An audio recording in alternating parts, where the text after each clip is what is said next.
আসসালামু আলাইকুম। আজকে তৈরি করা হচ্ছে গরুর মাংসের কাবাব। এটা আমি ভোরবেলা থেকে শুরু করছি, অনেক কিছু করতে হয়েছে, ওটা বলতে বলতে ভিডিও একদম শেষই হয়ে যাবে, এই জন্য বললাম না। আর এটা আমার ভাই আমাকে হেল্প করতেছে, বলতেছে সে এভাবে পারবে, মানে গোল গোল করে দিচ্ছে, এই জন্য আমি একটু ভিডিও করতেছি আর সে আমাকে হেল্প করতেছে। এখানে আমার আপু আছে আর আমার স্বার্থপর জামাই, উনি তো অন্য সময় আমাকে খুব হেল্প করেন, কিন্তু আমার আপু ভাই আসছে দেখে আমাকে আর কোনো হেল্প করতেছেন না। এসব আমি নিব অবশ্যই পরে। এই তো আমাদের এগুলো তৈরি করা প্রায় শেষের দিকে, সকাল থেকে অনেক কষ্ট করছি, এখন আমার কষ্ট অনেকটা সার্থক হলো। আমি একটু পরে ভাজতে যাব। এই তো বলতে বলতে আমার বানানো শেষ, একদম ভাজা শুরু করে দিলাম। এখনও কালার আসেনি, একটু পরে কালার আসবে।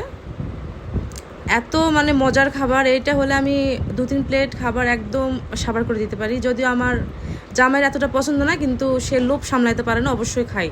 একার জন্য তো করতে পারি না, তাছাড়া তো আমার ইচ্ছে করে যে খাই। আসলে অনেকে থাকলে এটা রান্না করতে ভালো লাগে, বানাতে ভালো লাগে, সবই ভালো লাগে। এখন আমার আপু ভাইয়া আপনজনেরা সবাই আছে, এই জন্য আনন্দে আনন্দে রান্না করতেছি।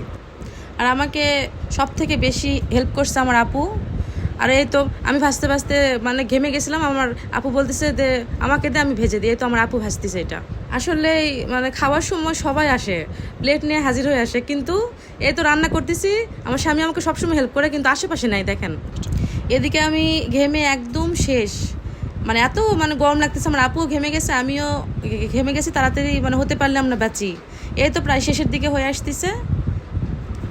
আর এখন তো অনেক বেশি গরম হচ্ছে প্রতিদিন। আর এই তো বর্ষাকালে, এই তো বৃষ্টি, এই তো গরম রোদ, একদম মানে কি বলবো, বিরক্ত হয়ে যাচ্ছি।